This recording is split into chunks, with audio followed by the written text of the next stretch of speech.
Eamonn, Holmes, and Ruth Langsford were hosting a segment about the funeral held for Mr Vincent, dubbed the Hither Green burglar, on ITV's flagship show this morning, when Ian Gordon stunned viewers by claiming homeowner Richard Osborne Brooks, 78, had done some good. Julia Hartley-Brewer and Mark Williams Thomas were on the sofa discussing the eruption of violence yesterday. Mourners threw bottles, stones and eggs at onlookers. Police flooded the streets around St Mary's Church in Orpington, Kent, and a helicopter was called in to monitor the event.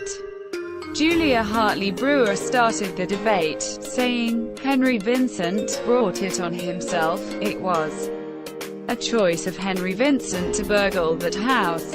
It seems to be, the funeral was about baiting people rather than mourning a loved one." During the discussion, Eamonn introduced Mr Gordon via video link. He was shown tearing down floral tributes to the burglar after the incident on April 4.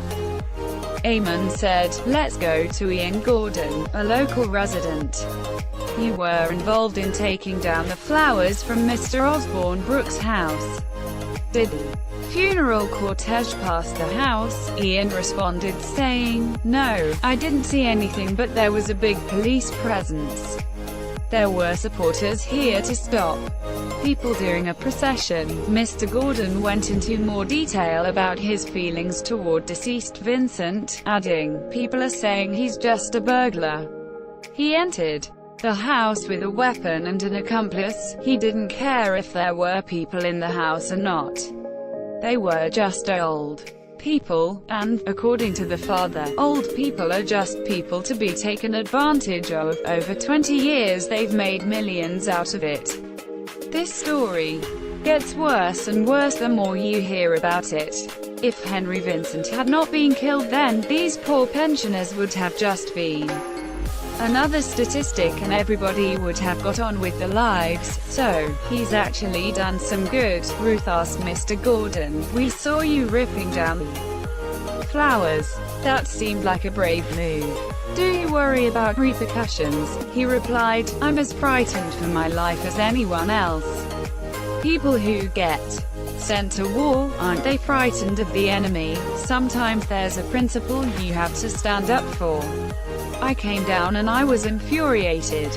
To see more flowers, it suddenly hit me. I'm going to take these down." Career criminal Vincent died of his injuries after he broke into the home of Mr Osborne Brooks, 78, and his wife Maureen, 76, on April 4. Mr Osborne Brooks was forced into the kitchen by Vincent, who was armed with a screwdriver. Then, during a struggle, the crook suffered a stab wound to the chest. He fled from the house but collapsed in the street and died hours later in hospital. The pensioner was initially arrested by detectives on suspicion of murder and held for questioning, but police released him on bail and then announced he would face no further action. Yesterday's funeral reportedly cost £100,000 and hundreds of people attended the event. One mourner was seen with a catapult as a baying mob launched an attack on watching reporters and cameramen who were pelted with eggs and rocks by hooded youths. One man with a scarf wrapped around his face told reporters, "You need shooting in the head with a cannonball." Speaking about the funeral during the debate, Mark Williams Thomas said, "They have absolute right to mourn a loved one. He was in the wrong, but he is still a loved one. This is how the traveling community have funerals. They let themselves down with their behavior."